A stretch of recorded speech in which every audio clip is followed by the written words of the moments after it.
One of my favorite Shakespeare lines is, "Joy's soul lies in the doing." The one thing about Shakespeare's stories is they're timeless.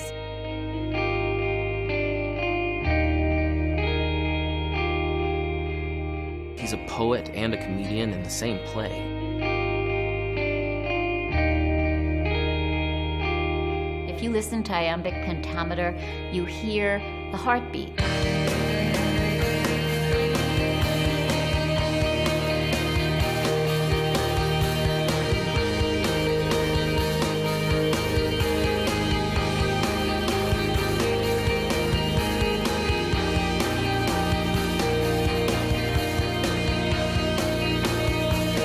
There's so much about Shakespeare that the world is still learning, still discovering.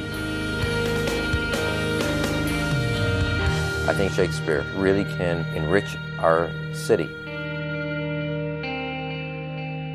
This particular journey of Shakespeare that we're on, it's a Chicago journey.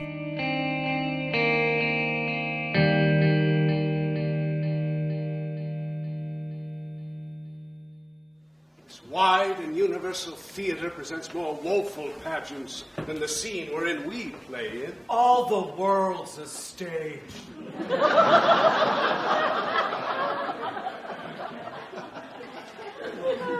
And all the men and women merely players.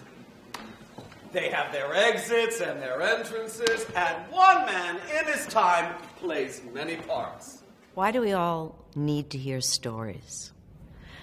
We need to hear stories to organize the chaos of all of our lives, to help us understand our journeys.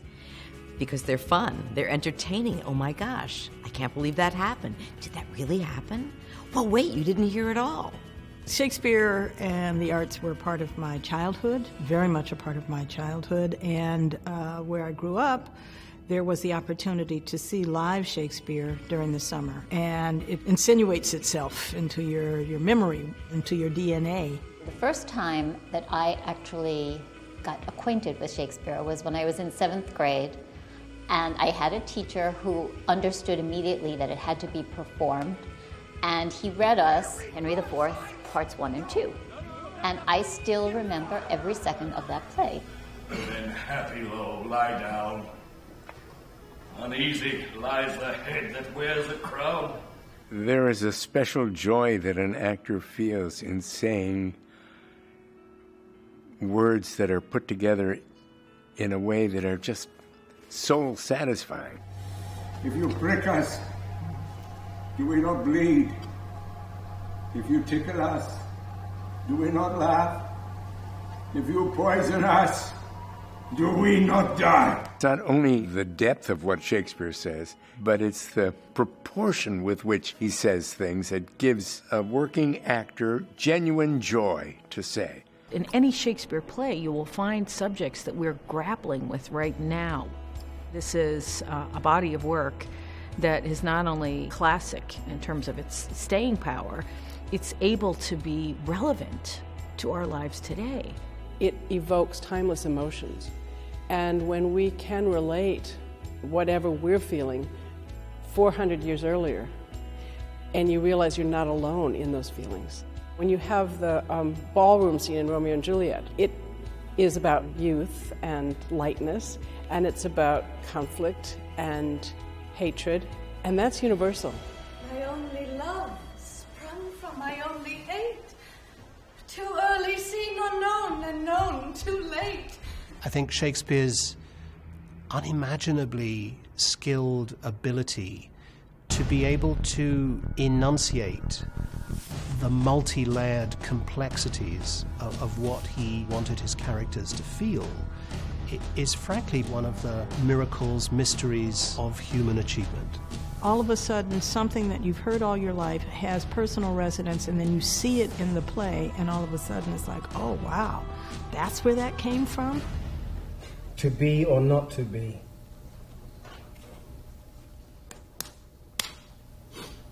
That is the question. Whether 'tis nobler in the mind to suffer the slings and arrows of outrageous fortune, or to take arms against a sea of troubles and by opposing, end them. He can draw his audience members into genuine introspection, and he can draw us out of ourselves by, making us laugh too, or invest in the other characters and making us cry. He'll have heightened, beautiful insights about the nature of being human, and then in the same breath will make some goofy bawdy joke that will, split your sides. She is very willing to bid you farewell. Good Shakespeare, regardless of the complex language, when told in the most clear fashion, can't help but bring people along for the ride. I don't think it's a question of whether the Shakespeare is highbrow, because I think the kids, along with those people who come right off the street, can get the stuff as long as the story is told well and we haven't lost them in some sense with the translation of page to stage. This is my answer.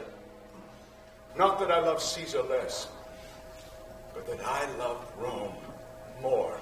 The only reason to do live theater is to be part of a community, and the audience is definitely a part of that. I find writers like Shakespeare to be that kind of magical that after all this time, their work is still here and continues to become more and more accessible to everyone. What tempest I trow through this whale with so many tons of oil in his belly, ashore at Windsor. How shall I be revenged on him? I think the best way were to entertain him with hope, till the wicked fire of lust have melted him in his own grease. Once Shakespeare is in your soul, he's like a burr. He sticks. It just is the rhythm of life. That's what it is. There is one race, and that's the human race. There is one Shakespeare, and he's the greatest humanist who ever lived. But he's also one of the greatest entertainers. There are some ways in which Chicago is really a happy home for Shakespeare. So, for example, the Shakespearean characters that have emerged in Chicago have tended to be understandable as ordinary people, even when those ordinary people are kings. I have taken too little care of this. Take physic, Pomp. Expose thyself to feel what wretches feel. When it comes to clarity and storytelling and truth, it's hard to beat what you get here. But be not afraid of greatness. Some are born great, some achieve greatness, and some have greatness thrust upon them. Ooh. We were told when we tried to start this theater that it was impossible to do Shakespeare in Chicago. But it truly was a collaborative effect from the city, from the people of the city. All of these wonderful people came together to give Chicago a gift. Shakespeare is so fundamental in terms of a cultured environment, of an educated populace. I walked in here today and I saw school groups coming in buses. Reading a play in a classroom is not the same as seeing a play in real life. And one of the great things about this city is its accessibility. If you didn't have this, you couldn't offer it. One of the foundations of a great city is to have great culture. And the fact that we have it is a real special treat. We are the most American of American cities. And whether it's theater, whether it's music, artists like to perform here because it is real. And we embrace the cultural scene as part of our lives. You know, I've seen Shakespeare in sort of every form imaginable in my critical career. I think that those stories have found really happy homes in lots of other media, whether it's dance, whether it's opera, whether it's comedy, rap, whatever it is. They're iconic stories that somehow have managed to translate really, really well. This is a story about this one fellow. The greatest MC? MC Othello. Now I know what you're thinking. Hold on just a minute. That's a tragedy. Yup. But there's comedy in it. If I define Shakespeare in my own words on a very basic level, I'm going to say that Shakespeare was a master storyteller who used poetry and musical language to tell his stories.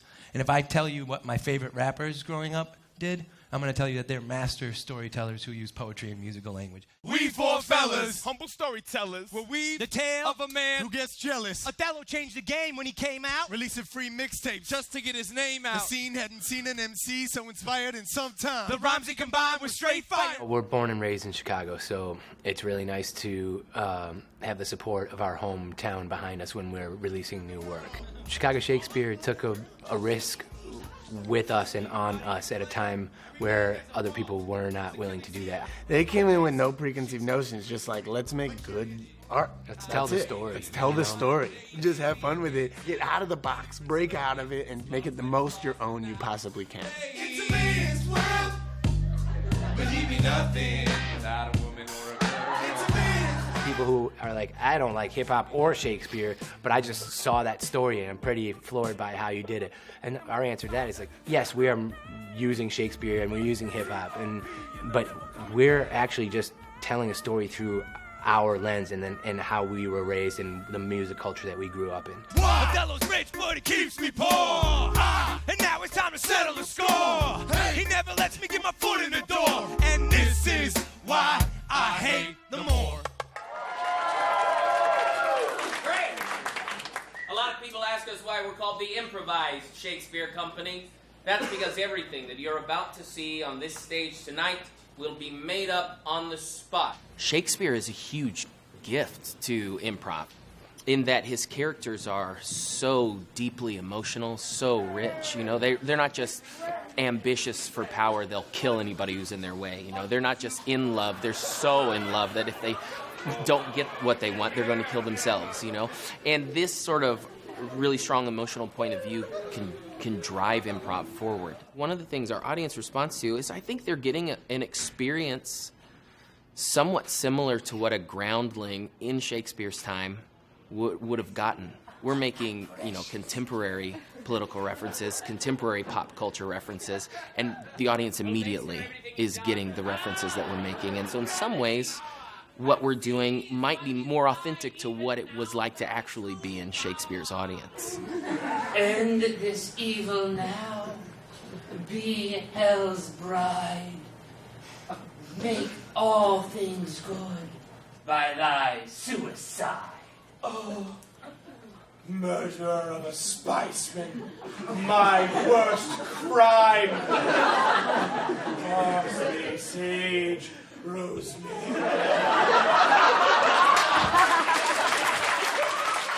When we take Shakespeare's stories and if we go to the lyric opera and we see Othello there, and we go to Shakespeare Theatre and we see Othello there, or we come to the Joffrey Ballet and we see Othello there, they're all extraordinary. And I think that, you know, whether it's the voice as a spoken word or a song, or the physical drama of dance telling the story, I think from an audience point of view, we understand it.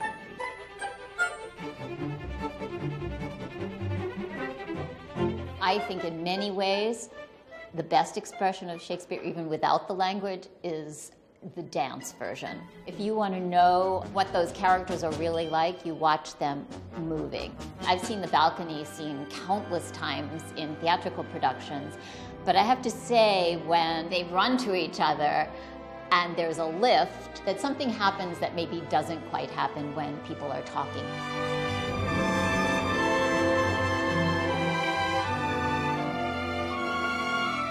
Creation of a ballet, to talk about Othello, choreographed for the Joffrey, was just an act of genius. And that just knocked me out. It touched me emotionally. The physical body is such a powerful tool. They tell it in a fully physical, realized way. And I think that our audience, they relate to that.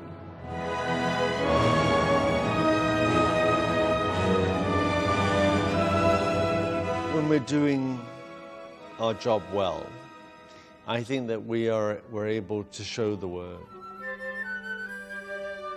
With Romeo and Juliet, Prokofiev wrote an amazing score.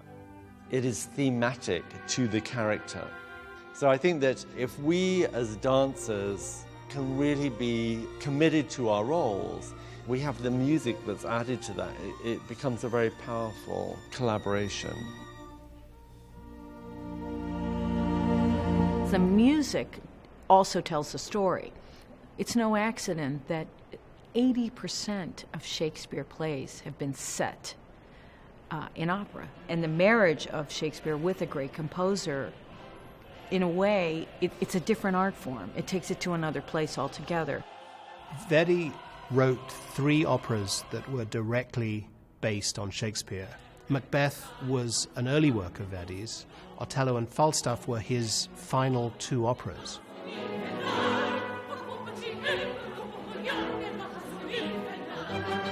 I found it so thrilling to have Verdi whispering in my ear.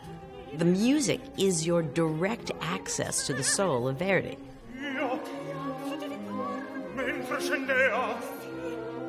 The passion that the characters are feeling is expressed so much in the singing and in the music that it adds a level of drama that the spoken human voice can't bring to it.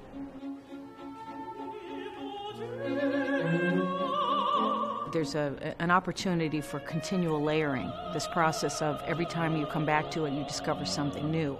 It's kind of a fascinating process to be an artist who is attached to this work and to watch what other people do with it as well.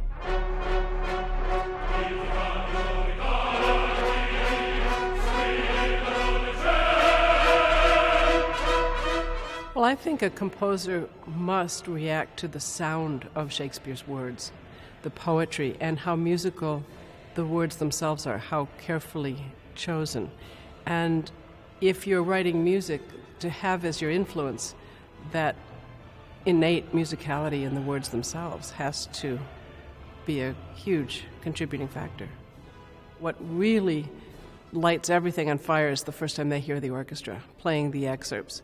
And then the whole performance goes to another level. They're inspired by hearing what they do represented by 100 instruments on stage. And you can really see the connection right away.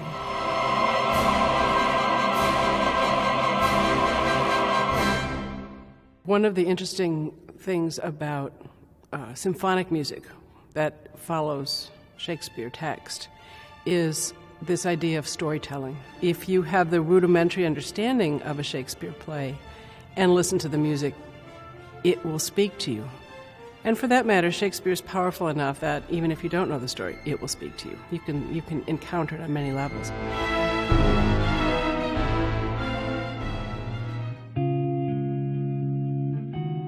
We have a few hundred works that deal directly with subjects or scenes from Shakespeare's various plays. The influence of Shakespeare goes beyond the representation of particular subjects in the collection. It really is about what Shakespeare has represented to people over time and how he has impacted people's understanding of human nature and human psychology. And of course, the collection is rich in works of art that explore human nature, human psychology, human drama.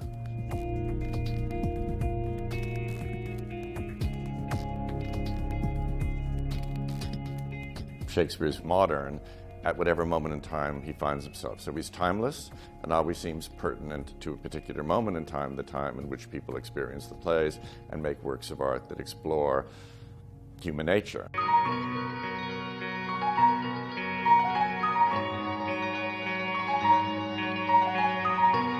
Shakespeare's works are a motherlode of ideas, and it's a challenge to the artist to take what he's written and try to adapt them in a way that's not just illustration. Shakespeare, for me, was why I became an artist, frankly. When I was very young, I saw an old performance of The Tempest, and it just touched some very profound emotions, and I said, this is really what I want to get at in my art. I want to move the audience. I want to touch them like I'm touched in many of the great scenes of Shakespeare, so it's been a passion.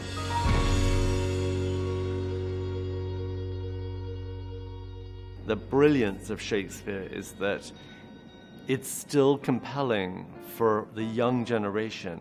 There's no question that young people, when they have access to this kind of art, it changes their lives.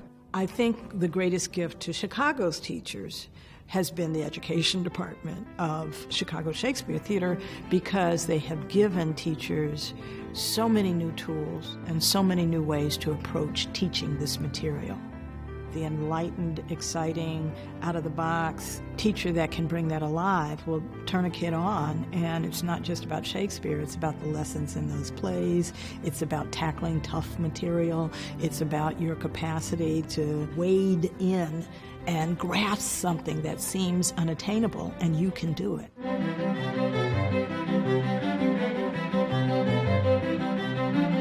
It's really important that we respect our children enough to give them the real texts and providing teachers with real ways to engage struggling readers in how to make Shakespeare come alive in their classroom for their kids. Our students are having fun because they understand it. It's not like a foreign language anymore. Sweep the dust behind the door. One of the things that we all really work hard to do is try to make that deep connection between real experiences and all the experiences of our lives, and how we can bring that to Shakespeare's story, Shakespeare's words. To be or not to be? That is the question. One of the things that I'm sure everybody here, the whole ensemble, will take from this, because I have for the past 3 years, is that knowledge that you can do anything you want for the rest of your life, that nothing could stop you. You did a Shakespeare play in a Shakespeare theater. What I love about Shakespeare is I can take my kids, even though I'm familiar with the topic, having read that play. It's available to me with my knowledge, and it relates to them with theirs. And it's not dumbed down. The kids could actually interact with the piece. They could relate, they can understand the story. Oh! To the balcony! The balcony! Theater's not new to the parks, obviously. But I don't know if anybody's aggressively and strategically taking Shakespeare to 19 locations throughout their city the way we are. It's become such a tool for us to reinvigorate neighborhoods and communities and parks. Chicago prides itself on being a city of neighborhoods. I feel the parks are usually the center of those communities. So then to bring positive experience like Shakespeare into the community, that's a great tool for us. Oh, that this too solid flesh would melt. I love Hamlet. Shakespeare in the parks is a perfect example. People flock to it wherever it takes place. And there's always the parent that will take their child and say, listen, I just want you to see this. I want you to have this experience. Free Shakespeare in the parks is open to everybody, and the parks are full. We know Shakespeare is powerful, but to see Shakespeare in these neighborhood parks becoming part of these communities and the pride of ownership and the pride of participation, it was more reaffirming of the power of this playwright. I kept driving away saying, we got it right tonight. I would like to think 450 years ago Shakespeare would have said, you're getting it. Shakespeare doesn't anymore have to be the guy brought out for the big events. He is part of the day-to-day life of Chicago audiences and artists now. For us to be a complete community, we must have Shakespeare. To me, culture and the arts are a central, non-negotiable part of any important society and therefore any important city. And one of the great joys of living in Chicago is an opportunity to take advantage of that array of great work. Here in Chicago, in this period of time, we want to surprise ourselves, we want to surprise audiences, we want to give artists opportunity to mine as much as possible. But we also know that Chicago will be home to Shakespeare for a long time to come. And it's very exciting to think about future generations taking on these plays in a new Chicago 20, 30, 40, 100 years from now, and what that will look like. There's nothing like live theater and the color and the drama and the history. And I think that we owe it to the next generation to expose them to this, because there really is nothing quite like it. As a person who loves the arts, I think it is an enrichment of the kind of sense of what a community is about. It's both of something you can enjoy looking at and a reflection of who we are and where we want to go. All of us in this building, and I'm sure all of us at the Lyric, at the Joffrey, at the Symphony, we do this. We give everything we can from the depth of our souls to create joy.